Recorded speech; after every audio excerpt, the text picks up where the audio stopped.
Hello guys, good morning to all of you. Welcome all in GWA Miracle Morning Session.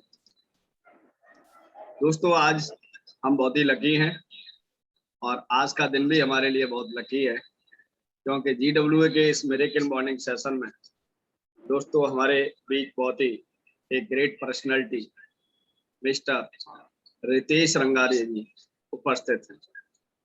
तो I am RM Sharma, my self RM Sharma, और मैं अपनी तरफ से और GWA की एंटायर टीम और जितने भी पार्टिसिपेंट्स सभी मिलके हम रितेश रंगारी जी का हार्दिक स्वागत करते हैं। रितेश जी आपका बहुत बहुत हार्दिक स्वागत है। और दोस्तों मैं आपकी जानकारी के लिए बताऊं कि रितेश जी आज की डेट में हजारों लोगों की जिंदगी में बहुत बड़ा परिवर्तन कर रहे हैं। ये कह सकते हैं कि आप उससे एक बेटर मोटिव ले सकते हैं, आप इंस्पायर हो सकते हैं, आप इन्फ्लुएंस हो सकते हैं। और एक ट्रू लीडरशिप क्या होती है वो आज आप रितेश रंगारी जी को सुन के फील करेंगे, महसूस करेंगे और अनुभव करेंगे कि दैट इज ट्रू लीडरशिप। तो थैंक यू रितेश जी हमारे बीच में आने के लिए और GWA के मिरेकल मॉर्निंग सेशन को वैल्यूएबल बनाने के लिए। सर आपका मेरी तरफ से बहुत बहुत स्वागत है और आपका बहुत बहुत धन्यवाद जी sir. Right, thank you so much and very good morning to all of you. और ये मेरे ख्याल से मेरी लाइफ का फर्स्ट सेशन है जो मैं सुबह 7 बजे ले रहा हूँ।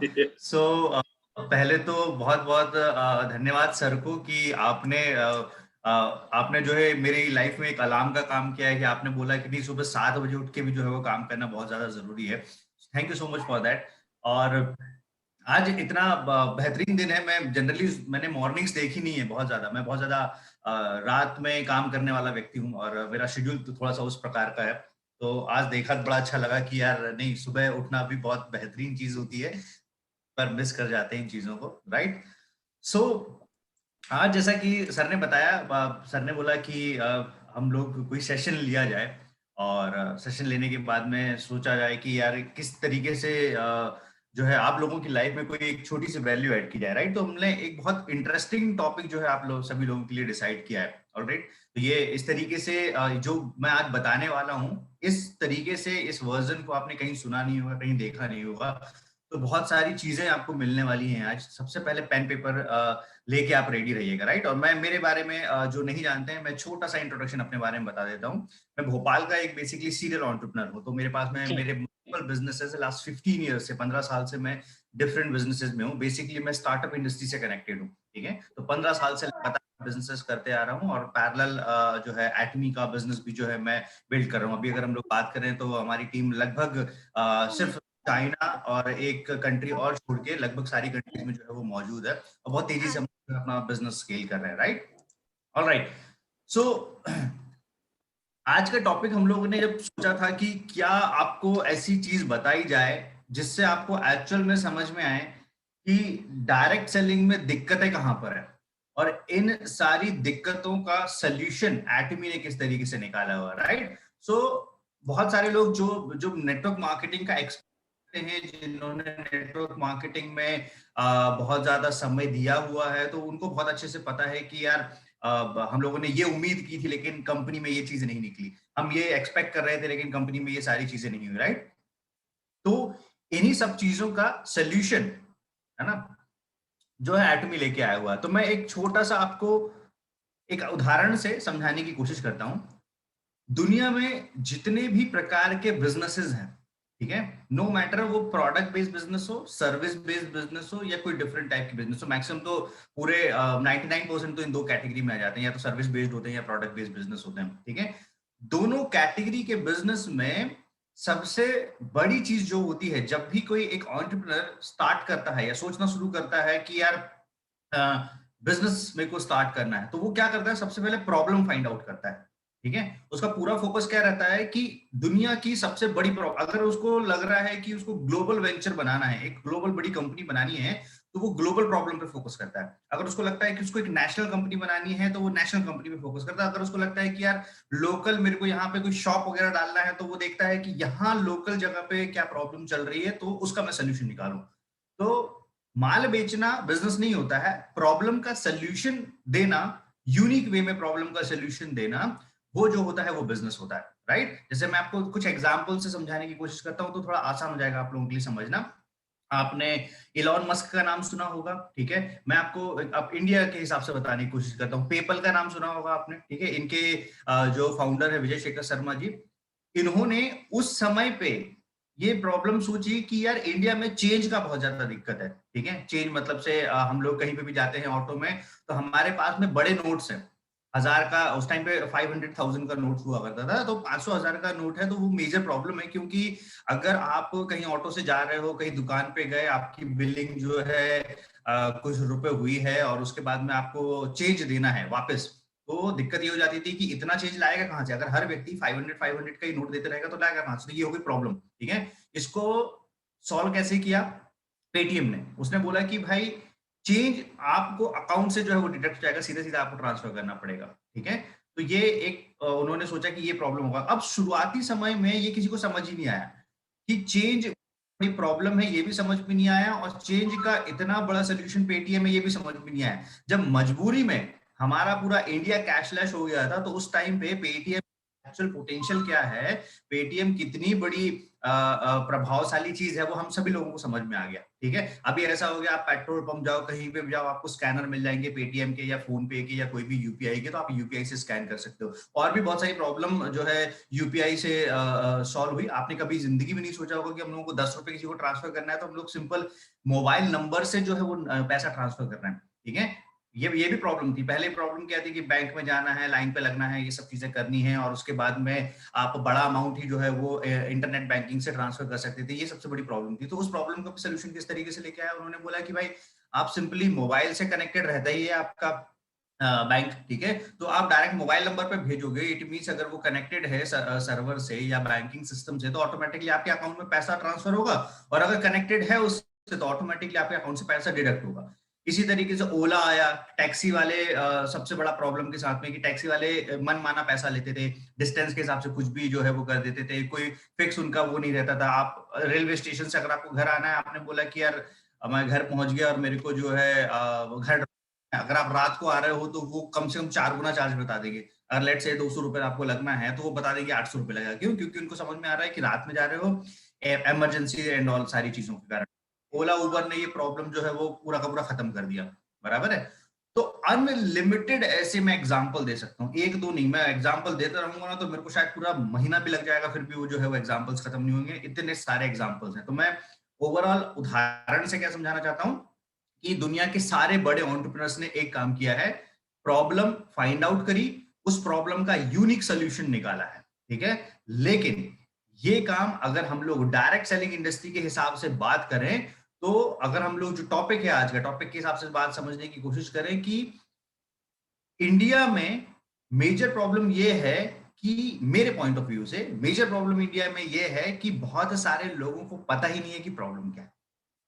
सबसे बड़ी प्रॉब्लम ये है कि डायरेक्ट सेलिंग की बहुत सारी जो प्रॉब्लम है ना वो किसी को नहीं पता। मैं तो आपको कुछ लिस्ट करके बताऊंगा, उसके कारण मैं बताऊंगा कि उसका हल जो है वो किस तरीके से एटवी ने निकाला हुआ है और क्यों हर एंगल पे एटवी जो है वो सटीक बैठता है।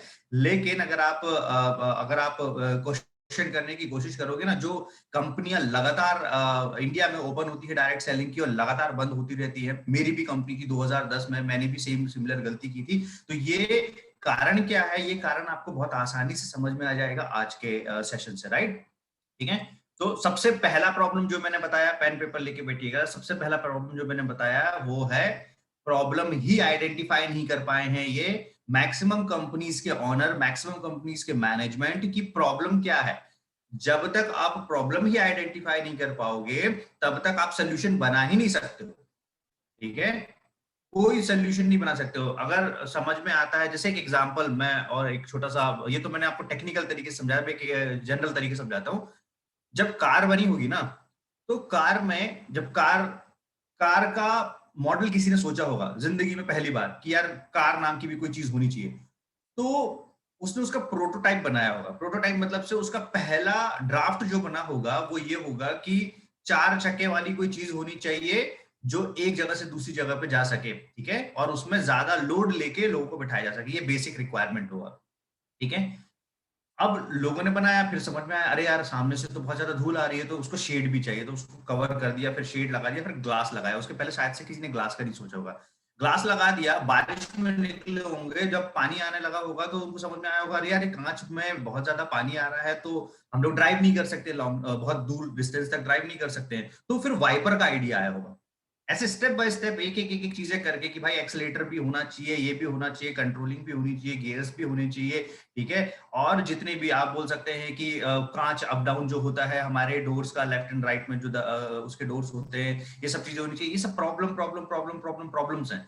इनके बाद में फिर जैसे एयर बैग, और ये आज के सोल्यूशंस हो गए हैं बहुत बड़े कि भाई सेफ्टी जो है वो बहुत ज्यादा जरूरी है, क्योंकि ये बहुत ज्यादा रिक्वायर्ड पार्ट है। तो इस तरीके से एक बिजनेसमैन, एक ग्लोबल एंटरप्रेन्योर सोचना स्टार्ट करता है और प्रॉब्लम्स फाइंड आउट करता है और उसके सॉल्यूशंस निकालना स्टार्ट करता है। ऑलराइट, तो इससे आप एटलीस्ट समझ गए होंगे कि मैं पॉइंट क्या समझाना चाहता हूं, ठीक है। अब मैं आपको स्टेप बाय स्टेप एक एक चीजें बताता हूं। इसको हम लोग 3 पार्ट में डिवाइड करेंगे। पहला पार्ट रहेगा प्रॉब्लम आइडेंटिफाई करें, हम लोग समझें कि भाई डायरेक्ट सेलिंग की दिक्कतें क्या है। दूसरी बात रहेगी कि डायरेक्ट सेलिंग की जो दिक्कतें हैं, उन दिक्कतों के कारण इंपैक्ट क्या हो रहा है इंडस्ट्री में, उनके कारण घाटे क्या हो रहे हैं, उनके कारण प्रॉब्लम क्या हो रही है, ठीक है।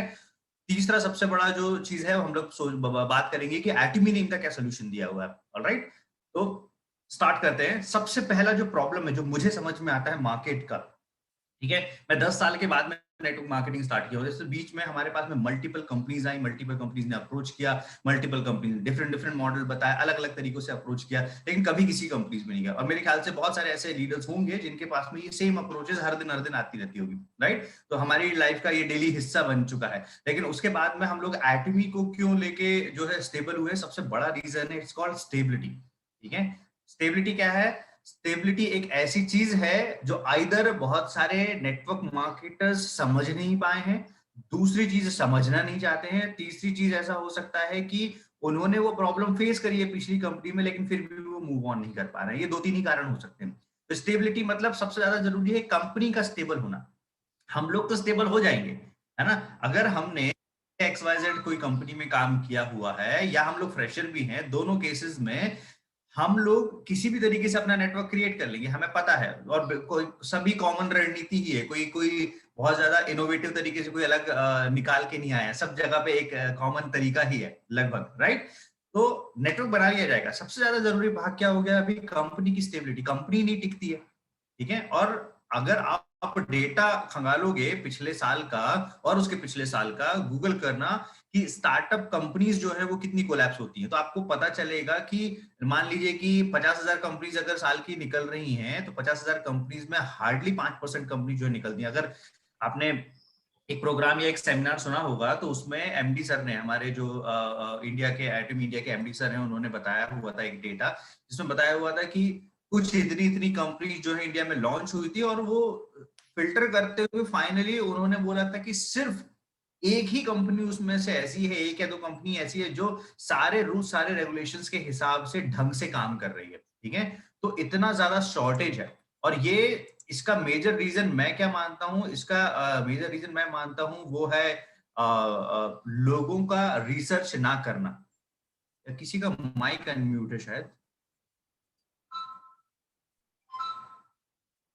Okay, thank you so much, thank you. So सबसे मेजर प्रॉब्लम हो गया है स्टेबिलिटी।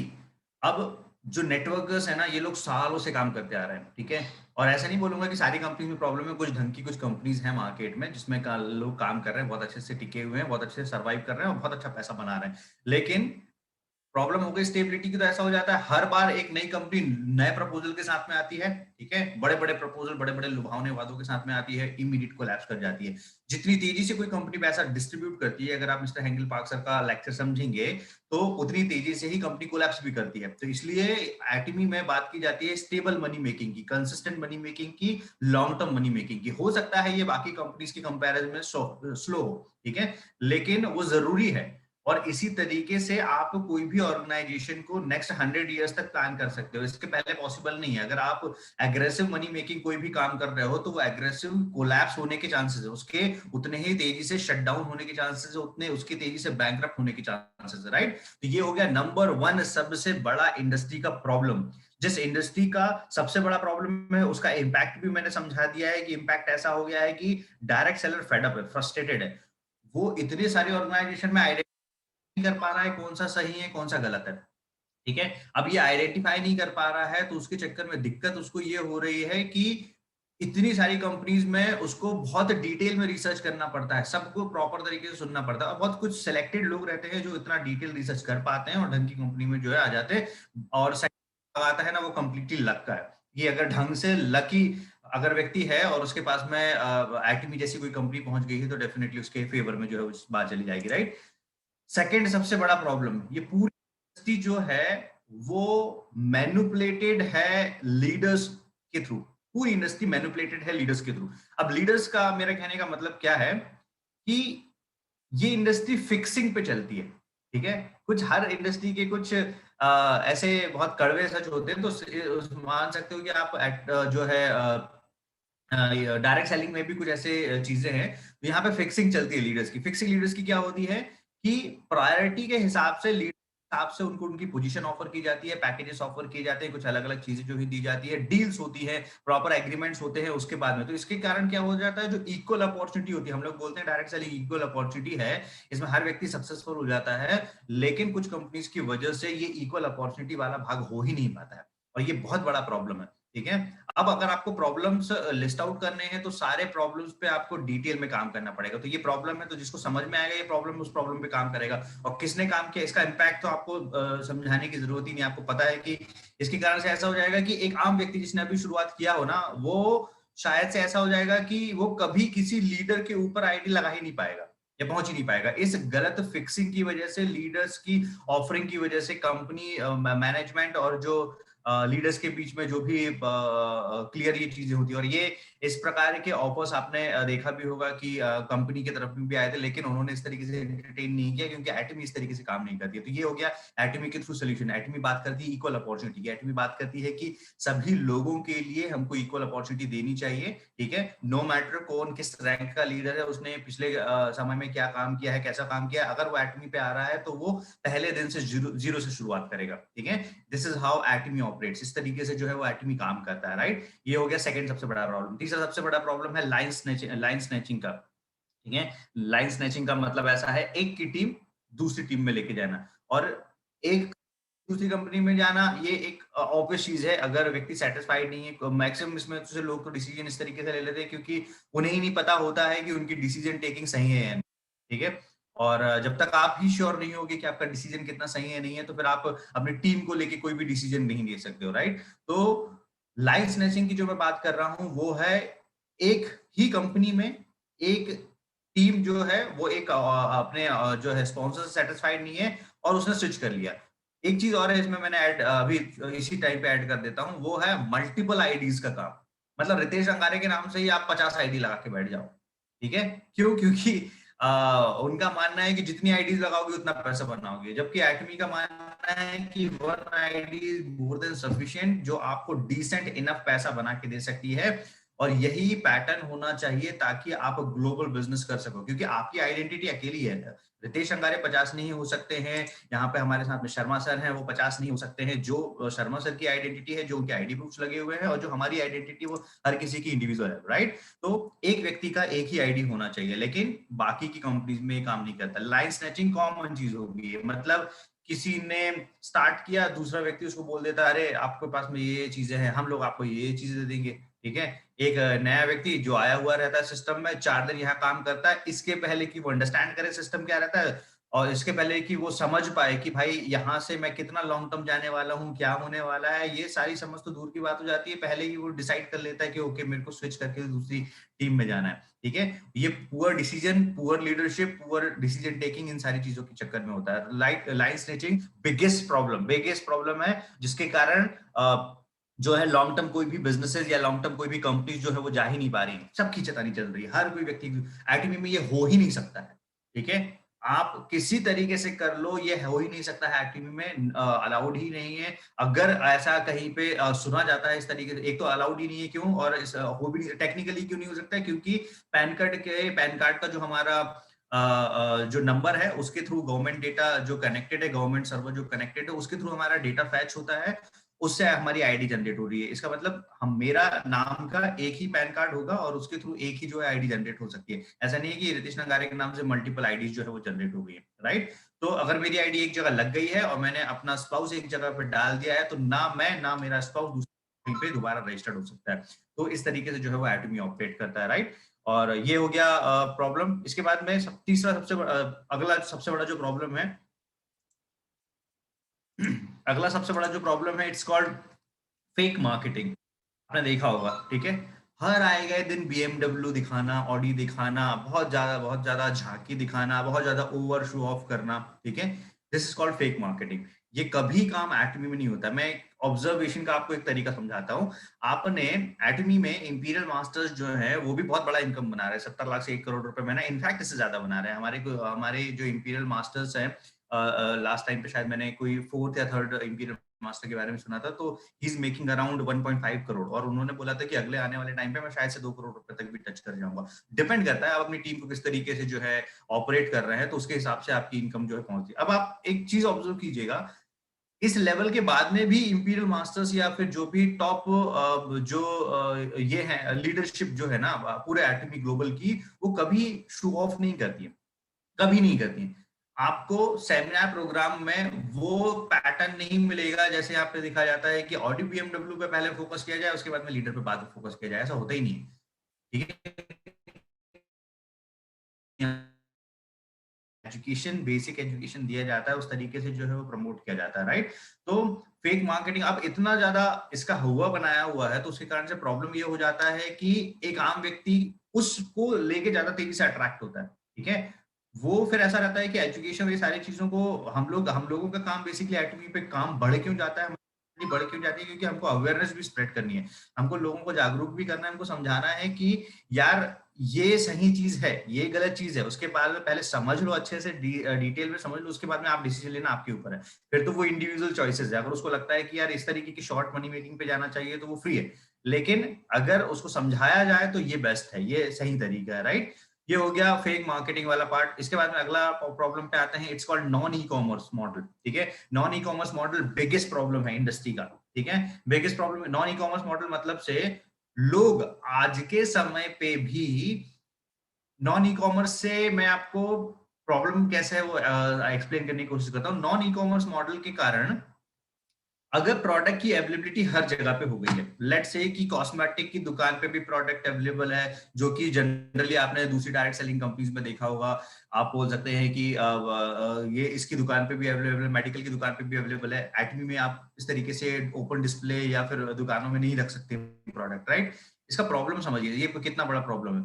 इस कारण से ये हो जाएगा कि कभी कोई डिस्ट्रीब्यूटर, कोई नया व्यक्ति कनेक्ट किया हुआ है, तो अगर हम लोग ये बताना चाहते हैं कि भाई हमारे पास में जो यूनिक प्रोडक्ट्स है वो सिर्फ यूनिक जगह पे जो है वो मिलते हैं, आपको कहीं पे भी लोकल जगहों पे नहीं मिलेंगे, तो वो पूरी की पूरी आइडेंटिटी खत्म हो गई। उसको आपने लोकल किराना शॉप टाइप का बना दिया है, हर जगह अगर आपने उसकी अवेलेबिलिटी दे दी है तो दिक्कत बन गई है, ठीक है। इसका मतलब क्या हो गया है कि अगली बार किसी को अगर वो प्रोडक्ट चाहिए तो वो आपके अगर लेट से कि ई कॉमर्स मॉडल नहीं है तो उसको वो कहाँ से मिल जाएगा, वो आपकी लोकल कोई भी शॉप से उठा सकता है। तो उसके कारण से लॉस किसका हो रहा है, पीवी का लॉस हो रहा है, बिजनेस मॉडल के हिसाब से अगर आप एक्सप्लेन समझने की कोशिश करेंगे तो, ठीक है।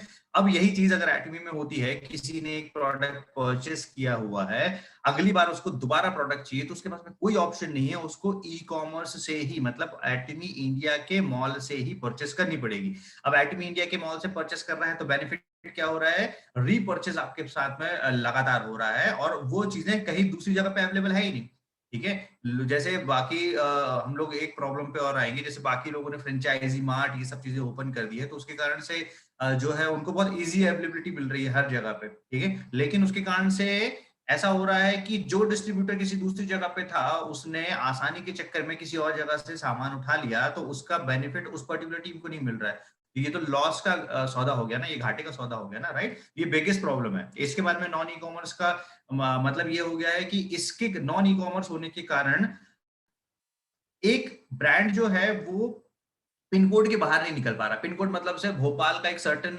लोकेलिटी का पिन कोड है, कोई भी एक पर्टिकुलर एरिया का, तो वो उसी जगह पे ऑपरेट कर रहा है, ठीक है। और इसी में एक प्रॉब्लम है, इट्स कॉल्ड डिस्ट्रीब्यूटर जो है वो एक ये बना हुआ है, क्या बोलना चाहिए, जो शिप करता है ना प्रोडक्ट, डिलीवरी बॉय बना हुआ है, राइट? तो ये नॉन ई कॉमर्स के कारण ही हो रहा है, ठीक है? मतलब उसको क्या करना है कि वही उठा रहा है प्रोडक्ट, घूमता है और बाइक पे लेके जाके फिर किसी को 10 किलोमीटर दूर दे के आना, 20 किलोमीटर दूर दे के आना, 30 किलोमीटर दूर दे के आना। ये किसके कारण से? नॉन ई कॉमर्स मॉडल होने के कारण से। और ई कॉमर्स होना इतना भी ज्यादा आसान नहीं है कि हर कोई जो है ई कॉमर्स मॉडल अपना बना देगा, ठीक है? उसके लिए बड़ा सेटअप, बड़ा रिक्वायरमेंट, बड़े कनेक्शन, बड़े रिसोर्सेज, बहुत सारी चीजें चाहिए रहती है, तब जाके आप प्रॉपर ढंग का ई कॉमर्स मॉडल जो है वो चला सकते हो, राइट? सबसे बड़ा प्रॉब्लम। अगला बड़ा प्रॉब्लम जिसके बारे में मैंने थोड़ा सा जिक्र कर चुका हूँ, वो है फ्रेंचाइज या डिपो का प्रॉब्लम, ठीक है? अब देखिए, समझिए मेरी बात, common sense basic network marketing का रूल ये बोलता है कि भाई नेटवर्क मार्केटिंग में अगर आपको सफल होना है, कोई भी सफल हो सकता है, पहली चीज ये है कि कोई भी सफल हो सकता है, इसमें पैसे का रिक्वायरमेंट नहीं है। लेकिन क्या हो जाता है, जब एक डायरेक्ट सेलिंग कंपनी धीरे धीरे ब्रांड बनना स्टार्ट होती है, ठीक है, उसको समझ में आ जाता है कि अरे यार मैंने तो बिजनेस प्लान, क्योंकि मैक्सिमम डायरेक्ट सेलिंग कंपनी किस तरीके से पेनिट्रेट करती मार्केट में, अट्रैक्टिव बिजनेस मॉडल के थ्रू। इकलौता एक ही तरीका है उनका, मतलब आपकी कंपनी इतने इतने बिजनेस में इतना बांट रही है, मेरी कंपनी इतने इतने बिजनेस में इतना बांट रही है, उतना देख के वो खत्म कर देते हैं। उसके अलावा नीचे कोई देखता ही नहीं है कि धांधली क्या हो रही है, या ये कंपनी कितने लॉन्ग टर्म जाने वाली है, या क्या इसके घाटे हैं, वो कोई देखता ही नहीं है। वो पहला इनकम देख के ही लोगों का जो है मुंह से पानी निकलने आना स्टार्ट हो जाता है, और उनको लगता है कि ये बेस्ट है मेरे लिए, और वहां पे सबसे बड़ी गलती कर देता है, ठीक है? अब फ्रेंचाइज डिपो, आप समझिए कि डायरेक्ट सेलिंग में फ्रेंचाइज नहीं होना चाहिए, यही तो डायरेक्ट सेलिंग है, यही तो नेटवर्क मार्केटिंग है। अगर उसमें डायरेक्ट सेलिंग में आपने फ्रेंचाइज मॉडल ला दिया, 15, 20, 25, 30 लाख रुपए की फ्रेंचाइजी वाला मॉडल ला दिया, आप उठा के एक दुकान लगा के बैठ गए हैं, तो क्या ये प्रॉब्लम नहीं है? लोगों को लगता है ये सोल्यूशन है क्योंकि इजीली प्रोडक्ट जो है वो पास में मिल जाएंगे। वो सोल्यूशन नहीं है, सोल्यूशन तो मैं ऊपर बता चुका हूँ, वो है ई कॉमर्स मॉडल बनाना, वो सोल्यूशन हो गया है, ठीक है? इसके बाद में फ्रेंचाइज डिपो ओपन करना जो है वो सोल्यूशन नहीं हुआ। वो तो ऐसा हुआ है कि आपको समझ में आ गया कि आपका ब्रांड बिक रहा है, तो आपने क्या कर दिया कि अपना एक मॉडल जो है इंट्रोड्यूस कर दिया कि फ्रेंचाइजी भी ले सकते हो, और डायरेक्ट आप फ्रेंचाइजी लोगे तो ये सब चीजें मिलना स्टार्ट हो जाएंगी। तो इसके कारण से तो जो पूंजीपति लोग हैं, जिनके पास में डिसेंट पैसा है, वो लोग पैसा बनाना स्टार्ट कर देंगे, ठीक है? तो ये एक आम व्यक्ति के फेवर में कहां से जा रही है? ये तो बात वही हो गई जो हम लोग डायरेक्ट सेलिंग के बाहर बोला करते थे, ठीक है? कि एक जो आम व्यक्ति है वो सफल नहीं हो, फिर आम व्यक्ति के सफल होने के चांसेस यहाँ पे एकदम ही खत्म हो जाएंगे, जिसके पास में 10-15 लाख रुपए है, सिर्फ वही बिजनेस करने के बारे में जो है वो सोचना स्टार्ट करेगा। सो ये बहुत बड़ी प्रॉब्लम है।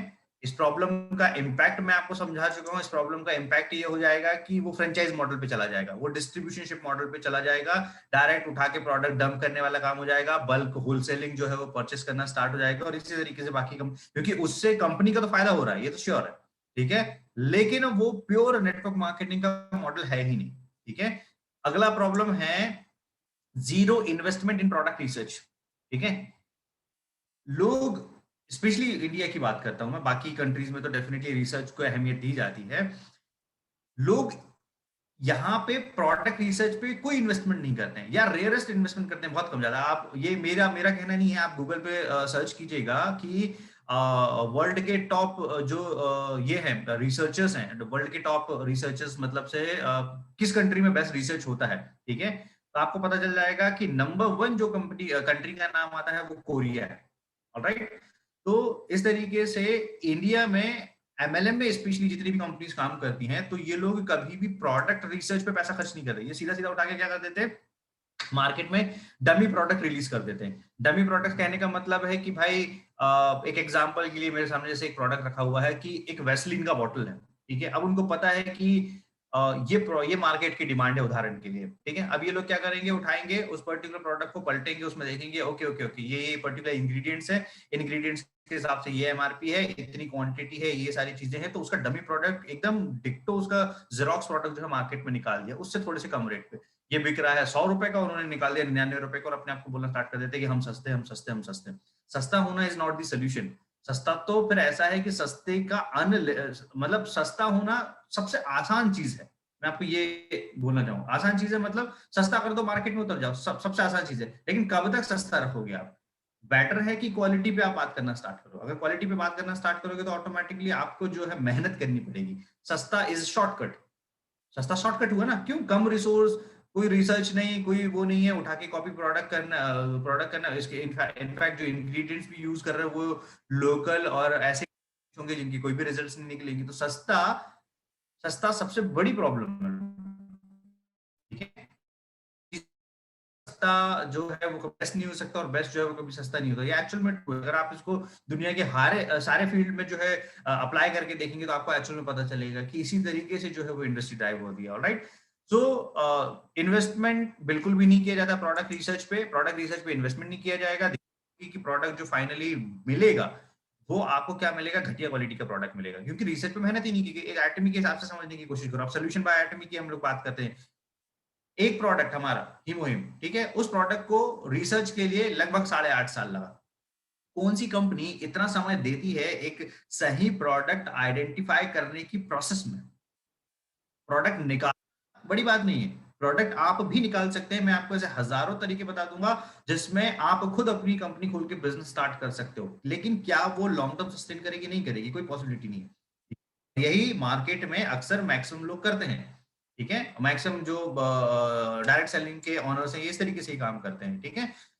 ये हो गया प्रोडक्ट रिसर्च। बहुत सारे पॉइंट मैं जल्दी से कवर करता हूं। इसके बाद में zero efforts on business plan model. मैंने बताया रिसर्च इस फील्ड की सबसे बड़ी वीकनेस है। लोग, क्या होता है, एक डिस्ट्रीब्यूटर है जिसने पिछली XYZ कंपनी में काम किया, वो तेजी से पैसा बना दिया, उसने 1 करोड़ 2 करोड़ कोई भी XYZ अमाउंट बनाया, क्योंकि पैसा तो बहुत बनता है इस इंडस्ट्री में, ये हर किसी को पता है, ये बिल्कुल फैक्ट है, राइट। अब जब पैसा बन गया तो उसके दिमाग में सबसे पहले चीज क्या आती है, मैंने पैसा बना लिया तो मैं तो कंपनी भी चला सकता हूँ, और यहीं पे सबसे बड़ी गलती कर देता है।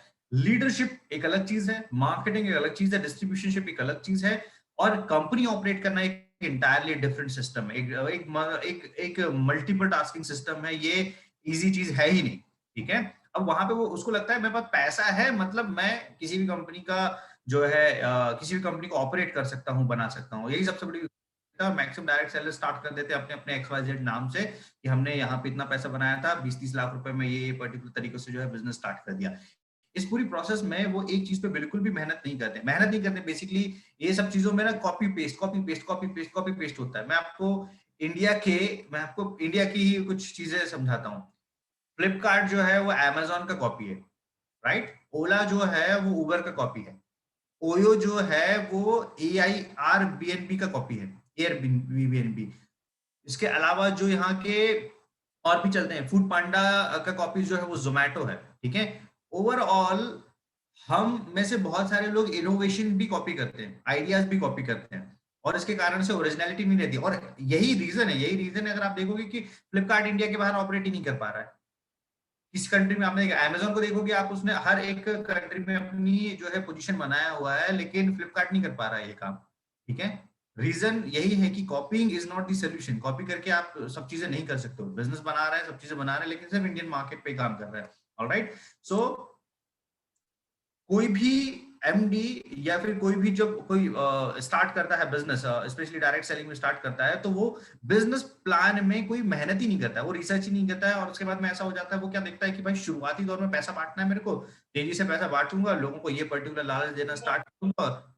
इस लालच के कारण से बेनिफिट ये हो जाएगा कि लोग तेजी से आएंगे, मार्केट कैप्चर कर लूंगा मैं ज्यादा से बड़ा मार्केट। किसी का माइक अनम्यूट रह गया।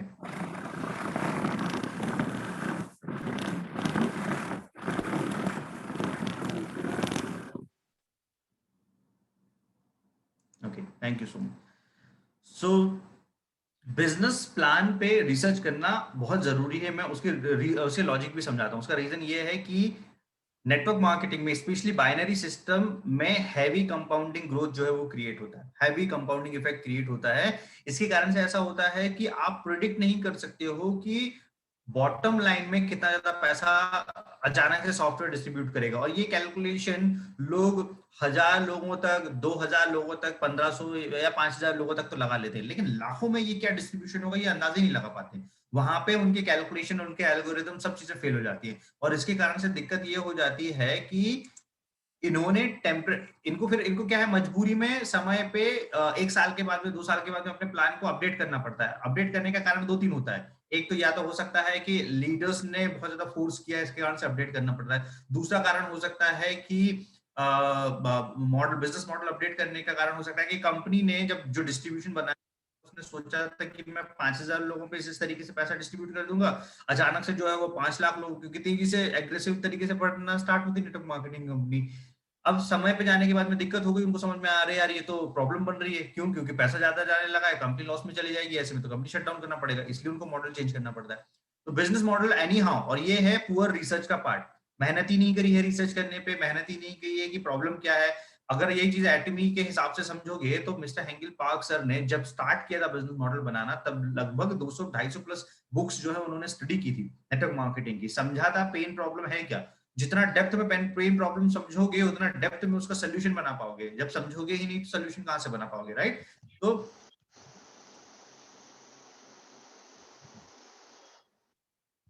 ओके, इसके बाद में नेक्स्ट प्रॉब्लम है मेजर फोकस ऑन सेल्स। पूरी कंपनीज का मेजर फोकस क्या है? सेल्स पे है, सेल्स ड्रिवन कंपनीज है सारी की सारी, ठीक है। मतलब सेल्स नहीं आ रहा है, ऐसा नहीं है कि मैं ये नहीं बोलूंगा कि सेल्स नहीं होना चाहिए, लेकिन अगर आपकी अप्रोच ही सेल्स के तरीके से है कि पूरा का पूरा जो है हम लोगों को फोकस, तो इसके कारण से क्या हो जाएगा, एक आम व्यक्ति जो है ना वो नेटवर्क मार्केटिंग में नहीं घुसना चाहेगा, क्योंकि ये रिकमेंडेशन की इंडस्ट्री है, ये सेल्स की इंडस्ट्री नहीं है। और ये मैं एक सेशन और इसमें लेने वाला हूँ मेरे यूट्यूब पे, जिसमें बताऊंगा कि सेल्स नेटवर्क मार्केटिंग है कि नहीं। सेल्स किसी भी हाल में नेटवर्क मार्केटिंग नहीं है, सेल्स नेटवर्क मार्केटिंग का एक छोटा सा भाग है, ठीक है। सेल्स लेकिन कोर नेटवर्क मार्केटिंग कभी नहीं है, राइट? ये सबसे बड़ा प्रॉब्लम है। और एटमी में ये चीज आप देखे होगा, कभी भी किसी लीडर को कोई पर्टिकुलर ये नहीं दिया जाता है कि आपको इतना सेल्स ड्राइव करना है, ये करना है, वो करना है। ये बाकी की कंपनीज में मैनेजमेंट के थ्रू पे लीडरशिप में ये प्रेशर डाला जाता है, उनको बताया जाता है। उनको अगर पोजीशन ऑफर दी जाती है तो उसके साथ में ये सारी चीजें भी बोली जाती है कि आपको ये बिजनेस जो है वो लेके आना है, ठीक है। उनका फोकस पूरा का पूरा सेल्स पे रहता है, उनका फोकस इस चीज पे नहीं रहता है कि प्रोडक्ट मार्केट में पेनिट्रेट कर जाए, अपनी पोजीशन बना ले, ये सारी चीजें ये पॉसिबल भी नहीं है। क्यों? क्योंकि उसके लिए प्रोडक्ट का ढंग की क्वालिटी का होना जो है वो बहुत ज्यादा जरूरी है, ऑलराइट। इसके बाद में अगला प्रॉब्लम है leader driven company. Leader driven company का मतलब ये होता है कि कंपनी का फोकस कंज्यूमर नहीं है, वो leader centric company, leader driven company. Leader ने बोला, एक लीडर बहुत अच्छी पोजीशन पे चला गया, पोजीशन पे जाने के बाद में उसको समझ में आ गया कि अरे यार ये अब मेरे पास में सर्टेन सर्टेन पावर है, मेरे पास में सर्टेन सर्टेन नेटवर्क है। अब वो अपनी डिमांड रखना स्टार्ट किया कि नहीं मेरे को ऐसा चाहिए, मेरे को ऐसा चाहिए, मेरे को कंपनी में फलाने चेंजेस चाहिए, ढिकाने चेंजेस चाहिए, ये सारी चीजें।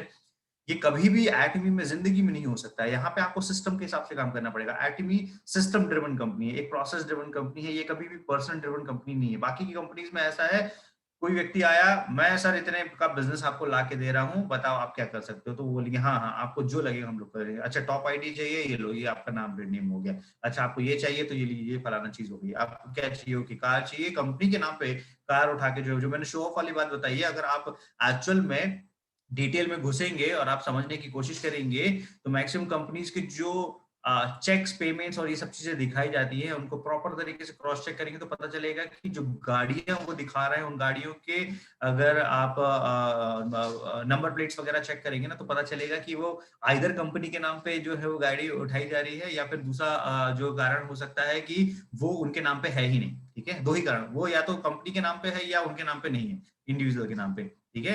जो भी दिखाया जा रहा है उस पर ब्लाइंडली भरोसा करने की जरूरत नहीं है, थोड़ा सा उस पर भी अगर आप मेहनत कर लेंगे तो आपको समझ में आ जाएगा। तो ये मैंने आपको बताया। अब अगली प्रॉब्लम मैं बताता हूँ, सबसे बड़ी problem, it's called readymade technology, ठीक है। रेडीमेड टेक्नोलॉजी का मतलब क्या हो गया? गूगल करके देखिए, सिर्फ गूगल पे डाल के देखिए कि एमएलएम सॉफ्टवेयर चाहिए करके, हजारों वेबसाइट्स आ जाएंगी जो आपको रेडीमेड। एक होता है ईआरपी सोल्यूशन, अगर किसी को सुना होगा तो, जो कोचिंग्स वगैरह या फिर कहीं पे ऐसे होते हैं ना, तो बिलिंग सिस्टम्स और इन सब चीजों के एक रेडीमेड सोल्यूशंस बने होते हैं सॉफ्टवेयर के, ठीक है। तो इसमें क्या हो जाता है कि वो रेडीमेड सोल्यूशन के कारण ऐसा हो जाता है कि एक सॉफ्टवेयर नए तरीके से वो पूरे सिस्टम को नहीं बनाता है। वो बोलता है कि ये अगर इन सभी लोगों के लिए काम कर रहा है तो ये एक नए व्यक्ति के लिए भी काम करेगा, नई कोचिंग के लिए भी काम करेगा, तो वो उसको बना बनाया सिस्टम जो है वो दे देता है, उसमें कोई भी बदलाव नहीं करता है, ठीक है। यही काम चलता है पूरे इसमें। तो यहाँ पे एमएलएम की जो सॉफ्टवेयर लोग यूज करते हैं, ये सारे के सारे कॉमनली एक या दो जगहों से ही लिए हुए हैं, मैक्सिमम जो अच्छी कंपनीज हैं उनकी मैं बात कर रहा हूँ, ठीक है। और इसके कारण से दिक्कत ये हो जाती है कि एमएलएम सॉफ्टवेयर कॉमन है तो इट मींस उसकी बिलिंग्स कॉमन होंगी, उनका लुक, जो उनका लुक है, जो उनका फील है, जो उनकी टेक्नोलॉजी, सब चीजें कॉमन होंगी। मतलब एटमी ने इस चीज को क्या किया है, कस्टमाइज टेक्नोलॉजी पे काम किया। हम लोग ग्लोबल आईडी की बात करते हैं, हम लोग वन सिस्टम सर्वर की बात करते हैं, ये सब चीजें कब पॉसिबल हो जाती हैं, जब आप इतना इन डेप्थ काम करोगे। इसका मतलब है कि जो R&D, जो रिसर्च एंड डेवलपमेंट प्रोडक्ट पे हुआ है, वही research and development business model पे हुआ है, वही research and development software making पे हुआ है। तो ये कस्टमाइज सॉफ्टवेयर है, ठीक है। एटमी जैसा सॉफ्टवेयर दुनिया की किसी भी कंपनी के पास में नहीं है। ये बहुत बड़ी बात है। अगर आपको ग्लोबल एक्सपेंड करना है अपने बिजनेस, तो इसका बहुत अहम रोल है, इसके बिना कर ही नहीं सकते हो आप। अदरवाइज जो है आपका सिस्टम कोलैप्स कर जाएगा, टेक्नोलॉजी कोलैप्स कर जाएगी, बहुत बड़ी प्रॉब्लम है। सोल्यूशन भी मैंने बता दिया, इम्पैक्ट भी मैंने बता दिया, ठीक है। सभी कंपनी का सबसे बड़ा प्रॉब्लम है शॉर्ट टर्म अप्रोच। बहुत तेजी से जब कंपनी आती है मार्केट में, आपने, मुझे नहीं पता आपने कितने लोगों ने ऑब्जर्व किया नहीं किया है, हेनरी पार्क सर ने जब शुरुआती समय में भी जब बिजनेस करना स्टार्ट किया था, लेट्स से जब एक भी व्यक्ति नहीं था, तब भी उनका अप्रोच एथिक्स के आधार पे था। तब भी उनका अप्रोच इस तरीके से था कि वो इस तरीके से ही बात करते थे जैसे हम सभी लोग मिलकर अभी पूरी नेटवर्क मार्केटिंग में ना मेजर रोल प्ले कर रहे हैं नेटवर्क मार्केटिंग को नर्चर करने के लिए या फिर इनको राइट एजुकेशन देने के लिए। यही एजुकेशन उन्होंने दिया था। उन्होंने कोई शॉर्टकट प्रोसेस नहीं अपनाया था कि ओके ओके ओके आप आ जाओ, हम लोग आपको जो है वो पूरी सेटिंग करवा के दे देंगे, आप कितना बिजनेस दे रहे हो ये बताओ। ये अप्रोच थी ही नहीं। उन्होंने सिस्टम बताया, उसमें आम व्यक्ति को इंट्रोड्यूस किया, सिस्टम बताने के बाद उनको बताया इस तरीके से आपको काम करना पड़ेगा, यही प्रोसेस है, यही सिस्टम है, ठीक है। कोई भी शॉर्ट टर्म अप्रोच जो है वो कंपनी की तरफ से, मिस्टर एंगल पार्क साहब की तरफ से उस समय पे लिया ही नहीं गया। वो नहीं लिया गया तो आज भी वो चीजें नहीं है, क्योंकि वही चीजें जो है डुप्लीकेट होती है। जो पहला व्यक्ति कंपनी का जिस तरीके से काम करेगा, और मैक्सिमम करप्शंस भी इसी कारण से होते हैं, क्योंकि बाकी कंपनीज में अगर कंपनी के एमडी ही इस तरीके से गलत प्रोसेस डुप्लीकेट कर देंगे मार्केट में, वही चीजें जो है वो डुप्लीकेट होना स्टार्ट हो जाएंगी। ऑलराइट, ये एक चीज है। इसके बाद में अगली प्रॉब्लम मैं बताता हूं आपको, it's called leader based profile. किसी भी ऑर्गेनाइजेशन का प्रोफाइल अगर आप देखोगे तो वो ऑर्गेनाइजेशन के प्रोफाइल को छोड़ के वो बताने की कोशिश करते हैं कि हमारा बैकएंड प्रोफाइल जो है वो इस पर्टिकुलर लीडर के थ्रू चलाया जा रहा है, या इनका लीडर का एक्सपीरियंस ये है। किसी पर्टिकुलर लीडर का किसी दूसरी कंपनी में या पिछले पास्ट एक्सपीरियंस में और कंपनी ऑपरेट करने में अंतर क्या है, ये बहुत ज्यादा दो अलग अलग चीजें हैं, राइट। तो आपको फोकस करना पड़ेगा, आपको समझना पड़ेगा कि कंपनी की प्रोफाइल अगर आपको समझनी है तो कंपनी एज ऑर्गेनाइजेशन उसकी क्या प्रोफाइल है वो ज्यादा मैटर करती है। ऑलराइट, ये सबसे बड़ा प्रॉब्लम है। अब एटमी ने इसका सोल्यूशन क्या निकाला? एटमी दो वर्ल्ड की मेजर ऑर्गेनाइजेशन का कोलैबोरेशन है, इससे बड़ी चीज क्या होगी, ठीक है। मतलब पहले दिन पे अगर एटमी का मैं बोलूं कि ये बात बोलनी गलत नहीं होगी कि पहले दिन पे जहां पे किसी भी कंपनी का प्रोफाइल जीरो होता है, एटमी जब फर्स्ट डे पे मार्केट में उतरा होगा उस दिन भी उसका प्रोफाइल लगभग 100 इयर्स प्लस 60 इयर्स पुराना होगा। मतलब कोरमार का 100 इयर्स प्लस केरी का 60 इयर्स, 160 साल पुराना है, राइट। इसके बाद में अगला सबसे बड़ा प्रॉब्लम है नॉन एक्सपीरियंस सीईओ। दुनिया की जितने भी जल्दी से स्टार्ट होती है जल्दी से बंद होती है, उसका मेजर रीजन होता है वो लीडर कंपनी को स्टार्ट करता है तो उसका नेटवर्क, उसका कंपनी ऑपरेशन पे जो है उसका एक्सपीरियंस लगभग जीरो होता है, ठीक है। और उनको लगता है पैसा इज द सोल्यूशन, पैसा बहुत आसान सोल्यूशन है कि हम लोग आसानी से जो है बिजनेस कर सकते हैं, जबकि पैसा और एक्सपीरियंस दो अलग अलग चीजें हैं, ठीक है। और ये सबसे मेजर प्रॉब्लम है। मिस्टर हेंगल पार्क का प्रोफाइल देखेंगे तो कंपनी ऑपरेट करने का भी उनका एक्सपीरियंस है। इसके बाद में अगर आप पूरा एंटायर ये देखेंगे कि एक टॉप लीडरशिप में जाके बहुत तेजी से उन्होंने जो है एक टॉप पोजीशन अचीव करी थी, है ना, एक कंपनी में, और उसके बाद में जो है वो एटमी रजिस्टर्ड किया है। तो नेटवर्कर्स का, डायरेक्ट सेलर्स का, डायरेक्ट सेलिंग इंडस्ट्री का पेन प्रॉब्लम समझ के हुए जो है ये सारी चीजें स्टार्ट की गई। अगली प्रॉब्लम है सबसे बड़ी, इट्स कॉल्ड पुअर मैनेजमेंट, ठीक है। लोग नेटवर्क मार्केटिंग को अगर दुकान के तरीके से स्टार्ट कर देंगे तो नेटवर्क मार्केटिंग में जो हायरिंग वो कर रहे हैं अपने स्टाफ की, उसको भी दुकानों की हायरिंग के टाइप जो है वो करना स्टार्ट कर देंगे। और इसके कारण दिक्कत क्या हो जाएगी कि मैनेजमेंट की तो क्वालिटीज ही खत्म हो गई है, ठीक है। जबकि इस इंडस्ट्री को भी जरूरत है टॉप मैनेजमेंट की, मतलब ऐसे जो मे बी से हो, आईआईएम से हो, जो भी टॉप यूनिवर्सिटीज हैं वहां से हो, ऐसे अच्छे एम्प्लॉयर्स की जरूरत है। जैसे कि हमारे कंपनी में है एटमी में, अगर आप पूरे स्टाफ को देखेंगे, अगर आप, मुझे नहीं पता आप में से कितने लोगों को जानकारी है या नहीं है, लेकिन अगर आप पूरे स्टाफ को ऑब्जर्व करेंगे तो पूरा स्टाफ वेल क्वालिफाइड स्टाफ है, ठीक है। छोटी सी छोटी पोस्ट का व्यक्ति, बड़ी से बड़ी पोस्ट का व्यक्ति, हर व्यक्ति वेल क्वालिफाइड है और बहुत अच्छे से जो है वो कंपनी में अपना कॉन्ट्रीब्यूशन देता है, ठीक है। ये मैंने कुछ चीजें बता दी। एक नेक्स्ट सबसे बड़ा प्रॉब्लम है, ये है network oriented business. Network oriented business का मतलब क्या है? बिजनेस में अगर आप प्रोडक्ट क्वालिटी का एश्योरेंस नहीं ले पा रहे हो, ठीक है, या प्रोडक्ट है ही नहीं, या प्रोडक्ट रिजल्ट ओरिएंटेड प्रोडक्ट्स नहीं है, इसका मतलब क्या हुआ है? It's directly proportional to zero purchase, purchase ही नहीं होगी। तो फोर्सफुली आपको क्या करना पड़ेगा, नेटवर्क ही बिल्ड करना पड़ेगा। भाई 10,000 का नेटवर्क हो गया है, भागो 1 लाख का बनाओ। 1 लाख का हो गया है, परचेज नहीं आ रही, भागो 2 लाख का बनाओ। जिंदगी भर भागते रहना पड़ेगा। तो पैसिव इनकम है ही नहीं। पैसिव इनकम क्या होती है, छोटे से नेटवर्क पे आप छोटे से नेटवर्क पे रिपर्चेस करवा सको, this is called passive income. Automatic repurchase होनी चाहिए, ठीक है। वो कब हो पाएगा, जब क्वालिटी प्रोडक्ट्स होंगे। सारी जो कंपनीज हैं, कंपनीज के, जस्ट सेकंड,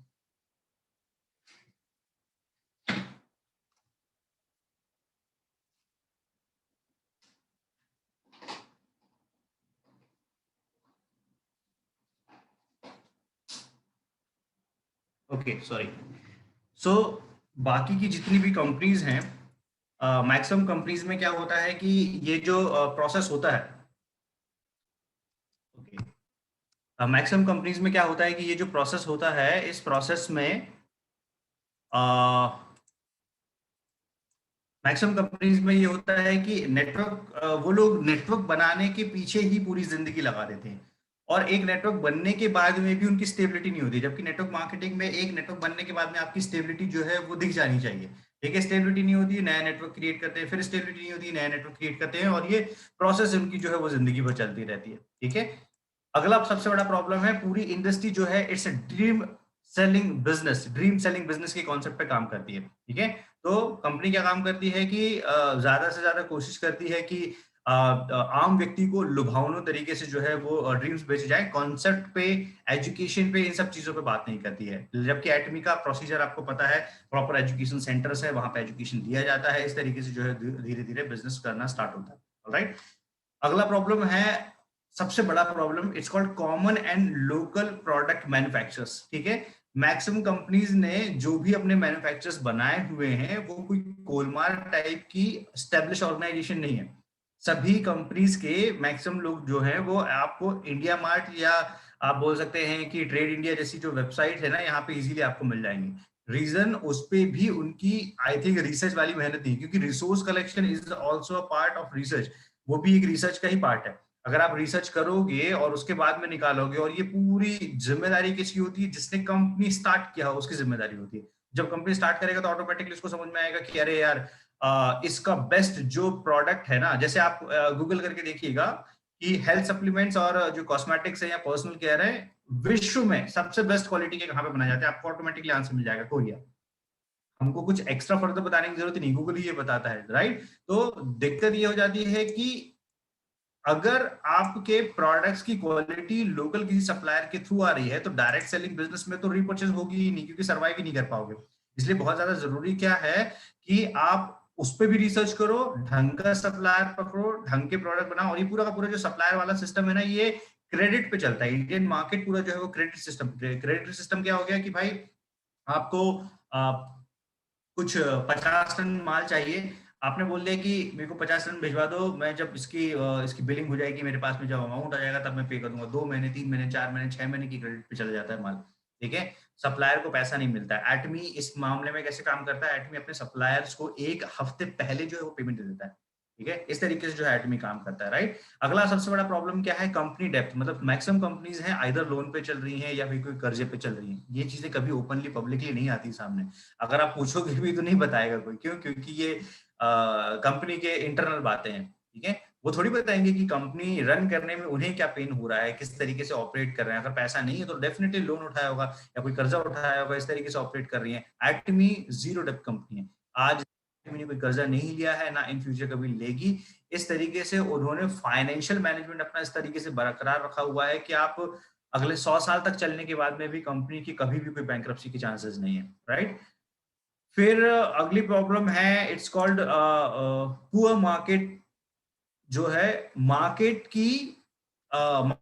की नीड की पुअर स्टडी, ठीक है। मार्केट की नीड की पुअर स्टडी का कहने का मतलब क्या है कि मैक्सिमम लोगों ने, मैंने वही बताया, ये भी रिसर्च वाले भाग पे आता है। अगर आपने स्टडी नहीं किया है कि मार्केट की एक्चुअल नीड क्या है, तो आप उसके हिसाब से प्रोडक्ट्स कहां से बना के दे देंगे, ठीक है। और ये सबसे ज्यादा जरूरी भाग है, राइट। अगली बात है, हम लोग जिसके बारे में बात करेंगे, कि अगर आप आईडीएसए की रिपोर्ट देखेंगे, जिसमें बताया गया है कि इस इंडस्ट्री में 57% जो है वो 57% जो है वो हेल्थ प्रोडक्ट जाते हैं, 27% जो है वो कॉस्मेटिक और पर्सनल केयर के प्रोडक्ट जाते हैं, है ना। और इस प्रकार से ये दोनों जो कैटेगरी है ये मिलके लगभग 82% के आसपास का मार्केट कैप्चर करती है, ठीक है। अब प्रॉब्लम समझिए, प्रॉब्लम क्या है, ये पता होने के बाद में अगर आप वर्ल्ड के बेस्ट मैन्युफैक्चरर्स को ढूंढने जाएंगे इन दोनों, ये 82% मार्केट अगर ये दोनों फील्ड कैटर कर रहे हैं, तो अगर पता करने जाएंगे कि ये दोनों फील्ड के बेस्ट सप्लायर, बेस्ट मैन्युफैक्चरर कहाँ पे हैं, और अगर वो इंडिया में अवेलेबल नहीं रहे, तो इसका मतलब क्या होगा, आपको इंटरनेशनली ही प्रोडक्ट एक्सपोर्ट करना पड़ेगा। हर चीज में हम लोग देश का इमोशन सामने लेके नहीं आ सकते। देश का इमोशन मतलब चाहिए देसी है, हमको ये करना चाहिए। कुछ चीजें क्वालिटी से ही सॉल्व हो सकती हैं, ठीक है।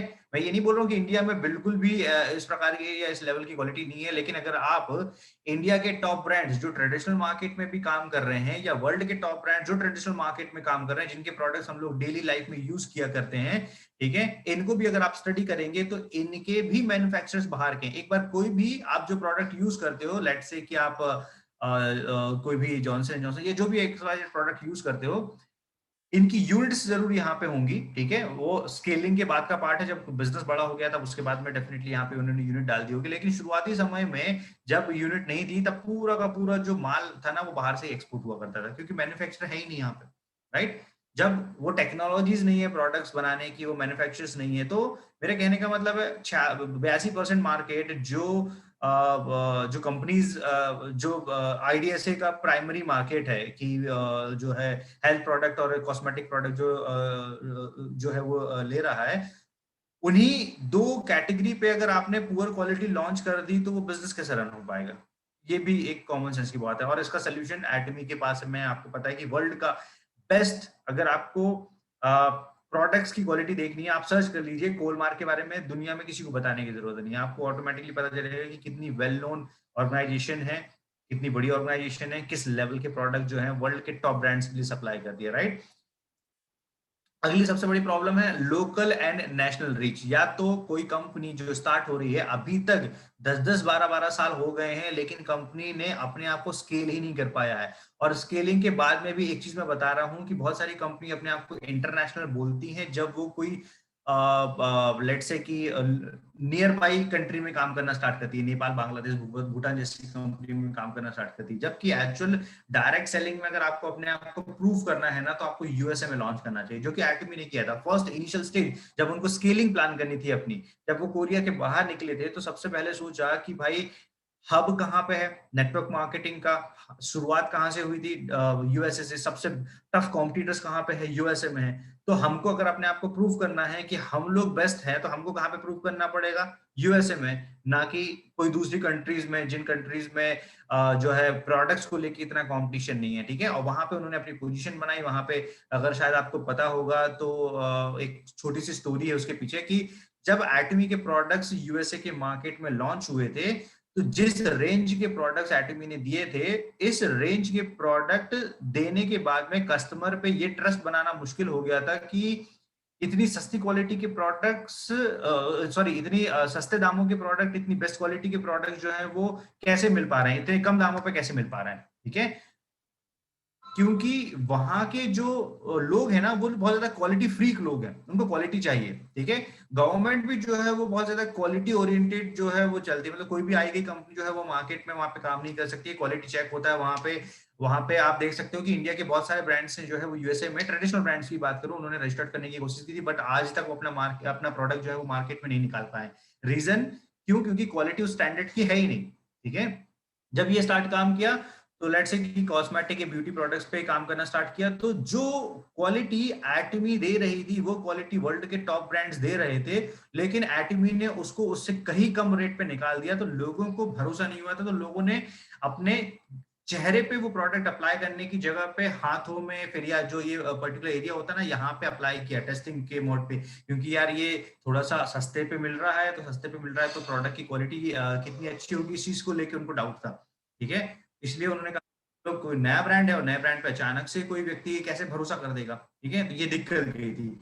अब ये दिक्कत गई तो इसके बाद में ऐसा हुआ कि जब कुछ लोगों ने उपयोग किया और जब उनको रिजल्ट मिलना स्टार्ट हुए, 2 महीने, 4 महीने, 6 महीने के बाद में जब रिजल्ट मिलना स्टार्ट हुए, तब उनका भरोसा बनना बैठा। तब उन्होंने बोला कि यार ये तो मिराकल हो गया, ये तो एकदम चमत्कार हो गया है। हम लोगों ने इस ब्रांड को जो है अंडरस्टिमेट किया हुआ था, अब हम लोगों को इस ब्रांड को अडॉप्ट करने की जरूरत है, फिर तेजी से उसका अडॉप्शन जो है मार्केट में स्टार्ट हुआ था, राइट। ये मैंने आपको बताया कि सबसे जो है बड़ी प्रॉब्लम है local and national reach. Atomy is a global, ठीक है, और ग्लोबल होने का मतलब होता है यूएसए से स्टार्ट करना और इंटरनेशनली आप जो है अलग अलग कंट्रीज में पेनिट्रेट करना स्टार्ट करो, राइट। अगला सबसे बड़ा प्रॉब्लम है हाइप डुप्लीकेशन। हाइप डुप्लीकेशन का मतलब क्या हो गया है कि भाई मार्केट में हवा बना दो कोई चीज का, उसी हौवे को, उसी हाइप को डुप्लीकेट करो। हौवा मतलब मैं एक जनरल लैंग्वेज में बता रहा हूँ, उसी हाइप को डुप्लीकेट करो, ठीक है। एजुकेशन डुप्लीकेट मत करो, हाइप को डुप्लीकेट करो। अरे ये क्या है, अरे वो क्या है, अरे इसने कार ले लिया, अरे इसने फलाना, अरे उसका 10 लाख का चेक आ गया। ये हाइप डुप्लीकेशन होता है, ठीक है। ये डुप्लीकेशन स्टार्ट कहाँ से होता है? अगर कंपनी अलाउ नहीं करेगी तो कोई डिस्ट्रीब्यूटर क्या? एटमी अगर हमें अलाउ नहीं कर रहा है तो हम लोग कर रहे हैं क्या? नहीं कर रहे हैं। हमको हमको पता है कि एटमी इस तरीके से काम नहीं कर रहा, तो हम लोग कभी भी उस तरीके से प्रमोट ही नहीं कर रहे हैं अपने आप को, राइट। हम लोग बेसिक एजुकेशन दे रहे हैं, ग्राउंडेड एजुकेशन दे रहे हैं, सिस्टम के हिसाब से काम कर रहे हैं और लॉन्ग टर्म के हिसाब से काम कर रहे हैं। मैक्सिमम केसेस में दिक्कत क्या हो जाती है, पूरा सिस्टम हाइप डुप्लीकेशन पे चलता है। बड़ा बड़ा बताओ, बड़ा बड़ा बताओ, लोगों को ट्रैप कर लो, सिस्टम पे लेके आ जाओ, उसके बाद में भूल जाओ। या तो फिर उनको भी वही सिखा दो कि आप भी हाइप डुप्लीकेशन दो। और ऐसा नहीं है कि बहुत सारे लोग हैं जो शायद से एटमी में भी उस तरीके से काम करने की कोशिश कर रहे होंगे, बट वो चीजें मेरे ख्याल से काम नहीं आएंगी। मैं मेरे एक्सपीरियंस के हिसाब से बता रहा हूँ। आपको बहुत ज्यादा ग्राउंडेड लेवल पे जो है एजुकेशन डुप्लीकेट करना पड़ेगा, सिस्टम के बारे में, एटमी के बारे में, डायरेक्ट सेलिंग के बारे में ज्यादा इन्फॉर्मेशन जो है फ्लोट करनी पड़ेगी, राइट। अगली चीज है फोर्सफुल परचेज। आपको शायद से सुन के हैरानी होगी, या मुझे नहीं पता कि आप में से कितने लोगों ने अदर कंपनीज के मॉडल स्टडी किए हैं या नहीं, लेकिन बाकी की कंपनीज में फोर्सफुल परचेज होती है, स्टॉक कीपिंग होती है, बहुत ज्यादा बल्क परचेज जो है वो करवाई जाती है, कंपलसरी परचेज जो है वो करवाई जाती है। लेकिन एक चीज मैं बता दूं, कंपलसरी परचेज, फोर्सफुल परचेज कभी भी रीपर्चेज आपके सिस्टम पे ला ही नहीं सकती है। एक व्यक्ति ने अगर एक बार में पैसा कहीं कोई एक पर्टिकुलर जगह पे लगा दिया है तो ऑटोमेटिकली वो दोबारा परचेज करेगा, क्योंकि उसका तो फंड वहां पे एग्जॉस्ट हो गया है। तो रिपर्चेज कहां से होती है? छोटी छोटी रिपर्चेज बड़ा आपको रेवेन्यू देती है, बड़ा आपको सेल्स देती है, बड़ा आपको प्रॉफिट देती है। कभी भी बल्क रिपर्चेज कर भी दिया है, लेट्स से आपने फोर्सफुली एक बार अपने नेटवर्क पे बल्क परचेज करवा दिया है, अब वो फंड से भी एग्जॉस्टेड है, प्रोडक्ट की इन्वेंटरी भी पड़ी है, तो क्या अगले 2 महीने, 3 महीने, 4 महीने या 6 महीने तक वो प्रोडक्ट लेगा क्या? नहीं लेगा। तो इसका मतलब क्या हुआ, उसी नेटवर्क से रिपर्चेज होगी क्या? नहीं होगी। तो फोर्सफुल रिपर्चेज सिस्टम का सबसे बड़ा प्रॉब्लम है। इसका सोल्यूशन एटमी ने लेके आया है, कंपलसरी बताया गया है कि फोर्सफुल रिपर्चेज, फोर्सफुल परचेज जो है आप किसी से नहीं करवा सकते हो, ठीक है। कि इतने प्रोडक्ट का जो है आपको इतना ये करना पड़ेगा। कुछ डिसेंट इन्वेंट्रीज, कुछ सर्टेन प्रोडक्ट्स डेफिनेटली आपके हाथ में हमेशा होने चाहिए, ये तो मैं बोलता हूँ वो बिजनेस के हिसाब से, लेकिन कंपनी कभी इस चीज को नहीं बोलती। बिजनेस के हिसाब से कहने का मतलब है कि भाई अगर आपके पास में आप एक बिजनेस रन कर रहे हो, ठीक है, और वो कंप्लीट प्रोडक्ट ओरिएंटेड बिजनेस है, और अगर आप सीरियस हो बिजनेस के लिए, तो बेसिक कॉमन सेंस वाली बात है कि सभी प्रोडक्ट कैटेगरी तो आपके पास में कम से कम होनी चाहिए। मैं अगर आपको अपना मेरा रूम ही दिखा दूंगा तो आपको यहाँ पे मेरे बेडरूम से लेके मेरे वॉशरूम से लेके हर जगह पे सिर्फ और सिर्फ और सिर्फ और सिर्फ एटमी के प्रोडक्ट्स मिल जाएंगे आपको। लगभग सारी प्रोडक्ट कैटेगरी, मेरे ख्याल से एक आधी कोई ऐसा प्रोडक्ट कैटेगरी छूटा हुआ, स्क्रबर भी मैं यूज कर रहा हूँ, सब चीज सारी प्रोडक्ट कैटेगरी में यूज कर रहा हूँ घर पे। तो ये तरीका है कि आप पहले प्रोडक्ट उपयोग कर लो, सेटिस्फाइड हो जाओ प्रोडक्ट के, आपके पास में एटलीस्ट सैंपल्स होने चाहिए। कि कभी कोई आया, किसी ने बोला कि मेरे को प्रोडक्ट ऑर्डर करना है, आई मीन मेरे को प्रोडक्ट अच्छा लगा, या मेरे को प्रोडक्ट चेक करना है, अच्छा लगा या तो रीपर्चेस के लिए आ रहा है, तो भी आप उसको वेट ना कराओ, अपने प्रोडक्ट की इन्वेंटरी निकाल के दे दो, तो इस हिसाब से बिजनेस किया जा सकता है, ठीक है। अगर आप उसको वेट करवा रहे हो, बोल रहे हो कि मैं ऑर्डर लगा देता हूँ, आएगा 1 हफ्ते के बाद में, तो हो सकता है कि वो क्लाइंट इंटरेस्ट लेना बंद कर दे, वो कंज्यूमर जो है इंटरेस्ट लेना बंद करे। तो उसका सोल्यूशन क्या हुआ कि किसी भी तरीके से आपको जो है फोकस इस चीज पे करना पड़ेगा कि आपके पास में एटलीस्ट एक डिसेंट इन्वेंटरी प्रोडक्ट्स की रहे, लेकिन फोर्सफुल परचेज कंपलसरी नहीं है यहाँ पे, ऑलराइट।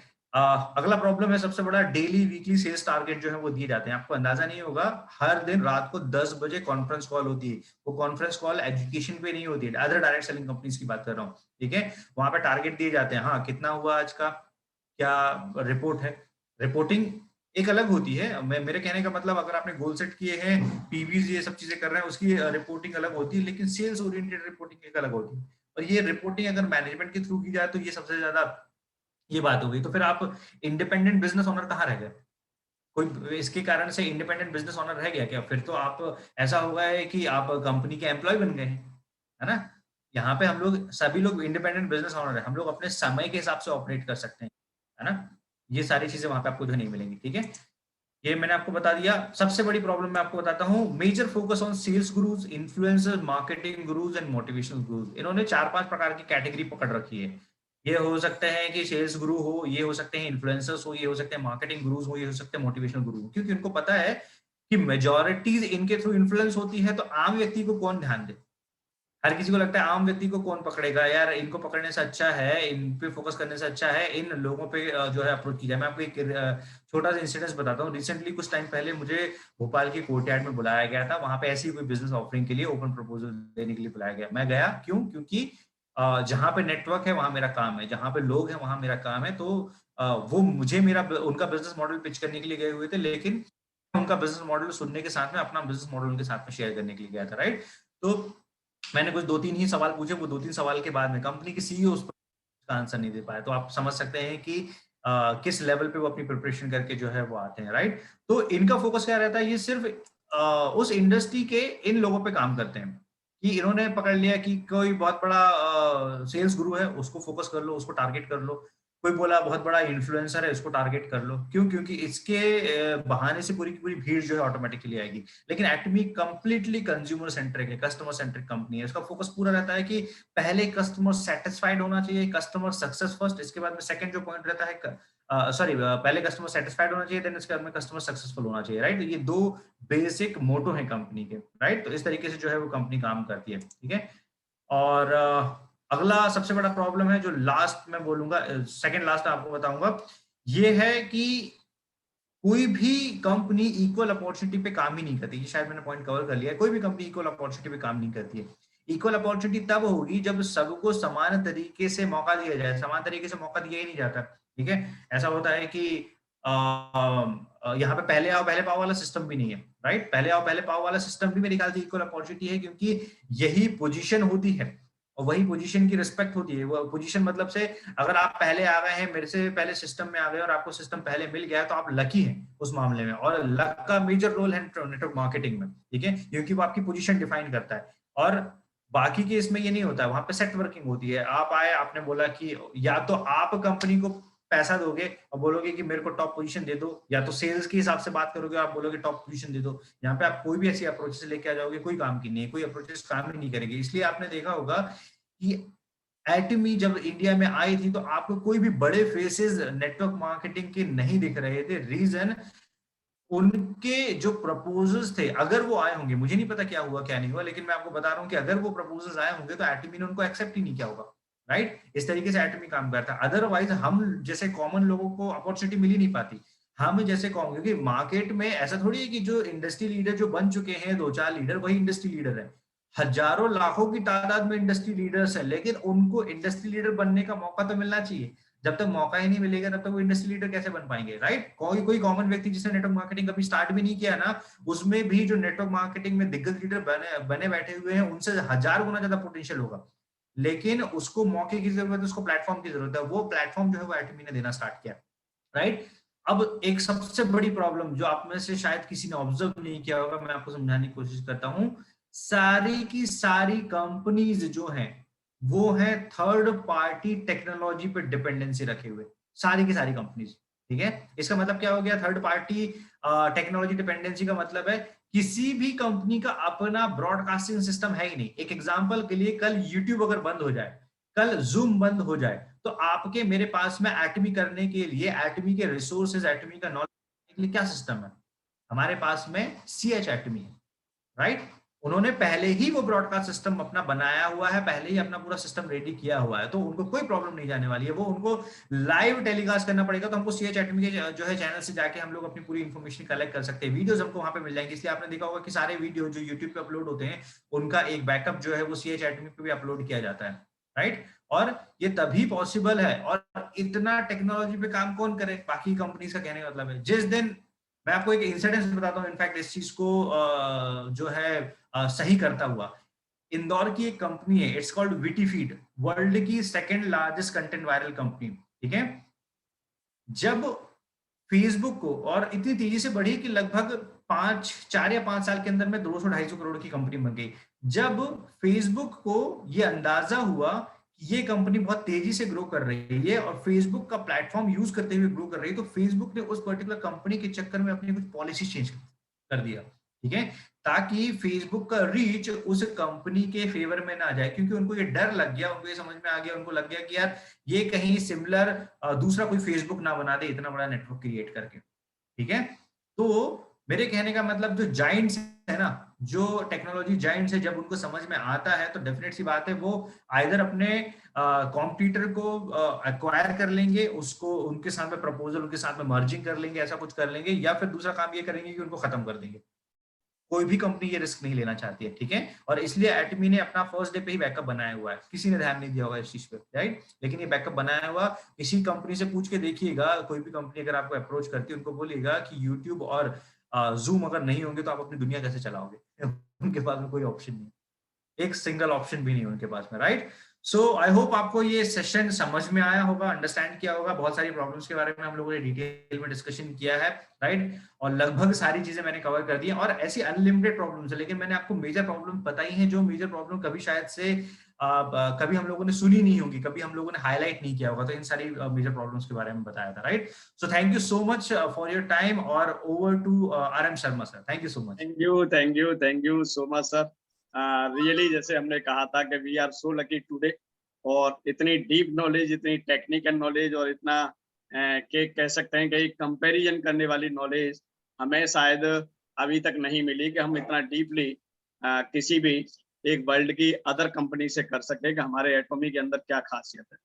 तो ऑसम सेशन रितेश जी, और आपको GW पे आने के लिए मेरी तरफ से और हमारे जितने भी पार्टिसिपेंट्स हैं उनकी तरफ से बहुत बहुत धन्यवाद सर। Thank you sir.